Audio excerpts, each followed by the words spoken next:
Manoj Kumar, a Hindu neighbor, has also been placed before the tribunal.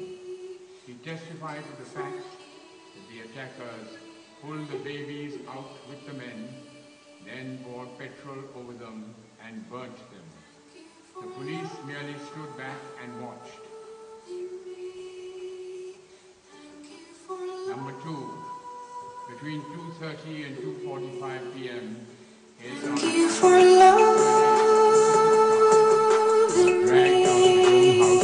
Thank you for loving just outside the home for 45 minutes, he was brutally dismembered and then finally decapitated. Thank you for seeing.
That was, thank you Gujarat, thank you Alec, thank you Dylan. In the 3 to 4 hour workshop this afternoon, we had people talking about the failure of and the denial of the justice system,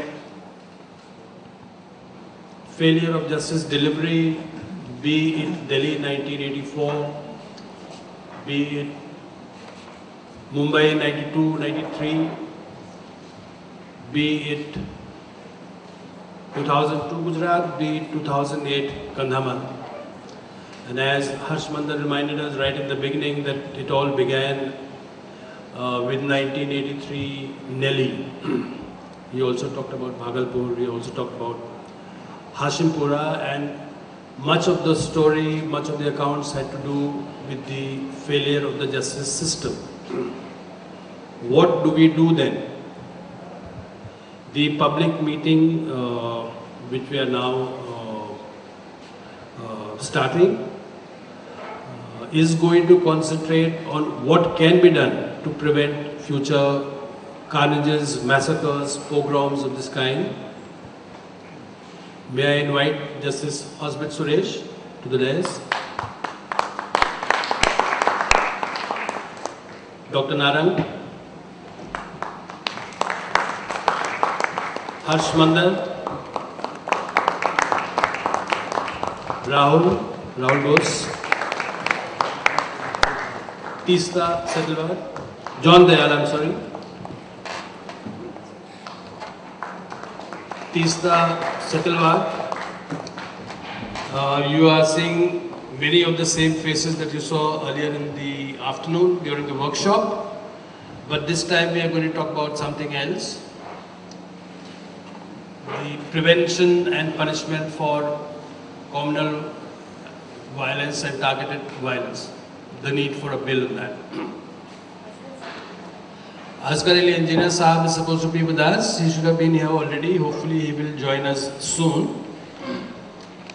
I have temporarily been given this duty. So where do we start, Lisa? Sorry? Do we start perhaps with Harshmandan, who can tell us something about the initiative taken by the National Advisory Council, headed by Mrs. Sonia Gandhi, of which Harsh is a member, and NAC, National Advisory Council, had taken the initiative in drafting that bill. So perhaps we can get started with you, Harsh. The legacies of suffering that it leaves behind, the broken lives that never get mended again, and the extraordinary, persistent, profound failures of justice, and a culture of impunity which, as I said in the afternoon, was best described by one of the survivors to me by saying that if you kill one person in a closed room with no witnesses at all, there is greater chance that you will be caught than if you kill 100 people in the presence of 1,000 people in the open. And that is what impunity is about. It is the assurance that you can commit the most grievous mass crimes and you'll never be punished for it. So, coming straight into the communal violence bill and what it was trying to do, what its ambition was, no law can in itself prevent communal violence. I was convening one group which was looking at the communal violence bill, but with Farhan Akvi, and we had invited friends like Tista and many other activists to be part of that group.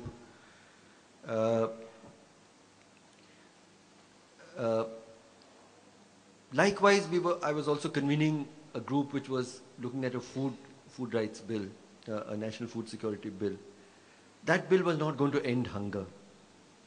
Just as much as a law in itself cannot end this painful legacy of the last 150 years of people attacking each other or being killed because of their religious identities.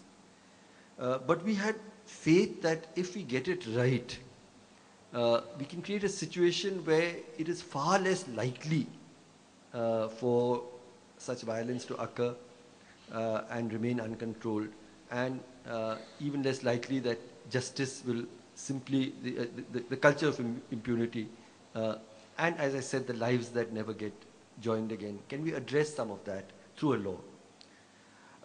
So briefly, there are 3 or 4 pillars to the law. It was a complex law, and I'll just talk about what I felt was most critical in this law. The first was the creation of a new offense of the dereliction of duties by public officials, which includes failing to act or acting in ways that allows a communal massacre and violence to occur and to continue. This stems from my own personal experience, having been in the civil service, having handled many riots from 1984 onwards, in fact, as a very young officer. And I saw that no riot actually can continue if the officer on the spot decides it should not continue, more than even just 3 or 4 hours.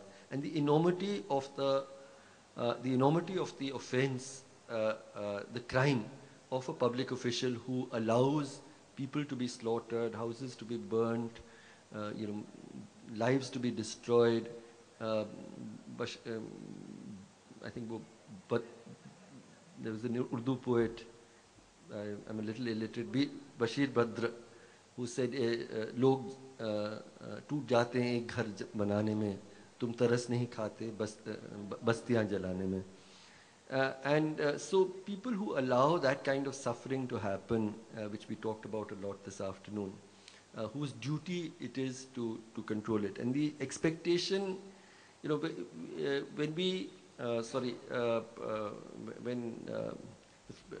the Constitution was written, we decided to go in for a completely elected government at the union, completely elected government at the state, but actually a non-elected government in the districts. And there was a particular reason for it. And the reason was that because in the circumstances that India had become free with partition and communal organizations committed to the creation of hatred, that this would happen for some period of time, and there was an expectation that it was the official who would stand and do what is fair and just. And their failure to do it, especially from the 1980s onwards, where they have become more and more participant in this huge crime. So we are saying that crime, a new crime of violence of dereliction of duty by public officials, punishable as a criminal offense up to 5 years in jail, and linked to the idea of command responsibility, that it will not end at the level of the officer who's on the spot, but where the command flowed, which could also be from a political from the political leadership. This is the heart of, to me, if this one thing happens, communal violence will become very rare in this country, because IS and IPS officers are not going to risk going to jail, and they know how to stop a riot. Number 2, what is very important in this bill is the issue of victim rights. And here again, very briefly, let me explain that the criminal justice system was constituted on a certain premise, that the state would always be on the side of the victim and against the accused. So all human rights and the whole criminal justice system rightly concentrated on ways to protect the accused.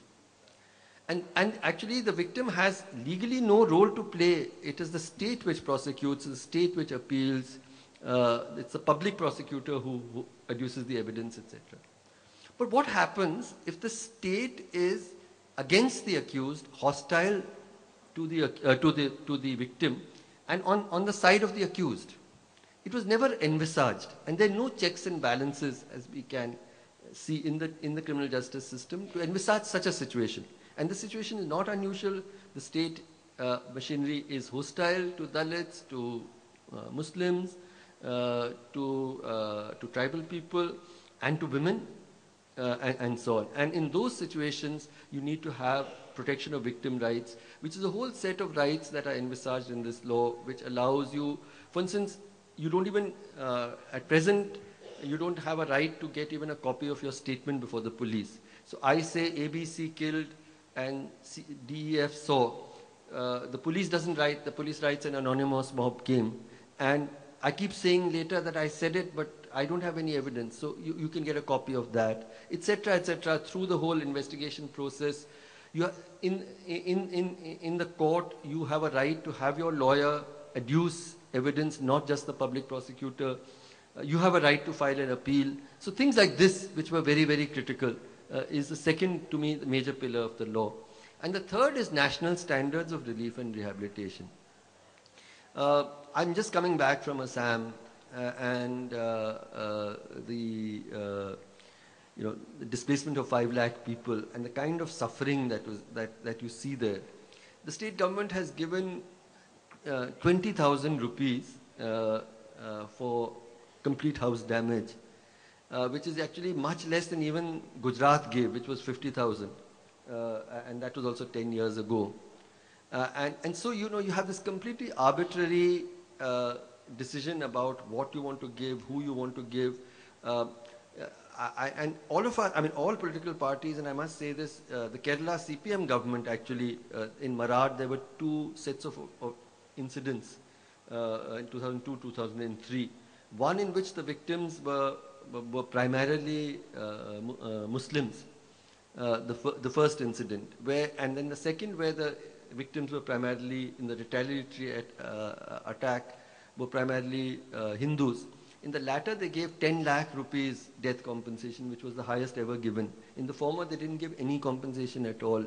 So this business about deciding politically what you want to give, for Narendra Modi to say, I refuse to set up relief camps, and when he was asked, why are you refusing to set up relief camps, he said, I think probably, I cannot think of a elected public leader who has ever made such a biased statement from a he said, I don't want to create baby-producing factories. That is why I'm not setting up relief camps. And it was left to the battered community to handle its own rescue, relief, and substantial parts of its rehabilitation. So what we are saying is there have to be national standards which are obligatory in every communal mass violence situation, which will apply to all. So, in brief, to me, these are the 3 major pillars. And they're really, really critical: the dereliction of duty of public officials, and the idea of command responsibility linked to it, including for culpable inaction. That's the first pillar. The second is the set of victim rights in the whole criminal justice system which don't exist. And the third major pillar for me is national standards of relief and rehabilitation. And I think that it's really sad how this same government, which had promised it after 2002 in 2 successive manifestos, when this bill actually came up, signed off by, in fact, Sonia Gandhi herself, has not been picked up. It's sort of almost died a death. I think it's at least in coma, can still be revived. And I think if we could use this meeting as a starting point to restart this discourse and to make sure that we get a law which makes it much, much harder to allow communal violence to start, to allow it to continue, and to allow people to rebuild, and the subversion of justice. All of this should become much harder through this law. Thank you. Thank you, Harsh. Why do we need the communal violence bill? Harsh has explained to us and highlighted the 3 main pillars of this bill.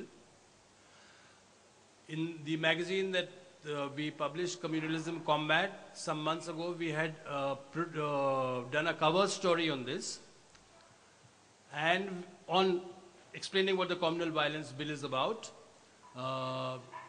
For those of you who have picked up the folders this afternoon, a copy of that will be available there. It's there in the folder. Also, for those who are not comfortable in English, Hindi में और उर्दू में उसका तर्जुमा भी किया हुआ है.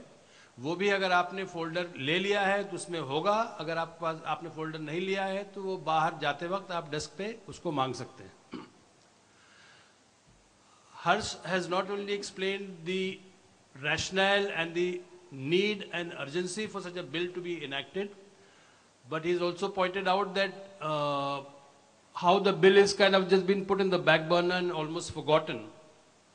The onus is on us in Bombay, in Delhi, and everywhere else to revive this issue and to make it as part of the campaign for the coming national Lok Sabha elections, And hopefully this is going to be a start of that. John, from your experience, we heard of your despair and your frustrations and your exasperations and anger with what is happening and not happening as far as justice is concerned vis-a-vis Kandhamal, the victims and survivors of Kandhamal. From your experience of that and your experience over the years, long years as a journalist covering communal violence, perhaps you could share with us, in the light of that experience, how a bill, once it were to become an act, would take the justice process forward. John.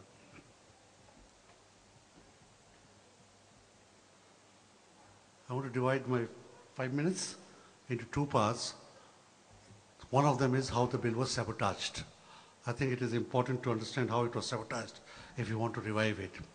At the moment it is dead, buried, with a huge marble coffin on it, at peace.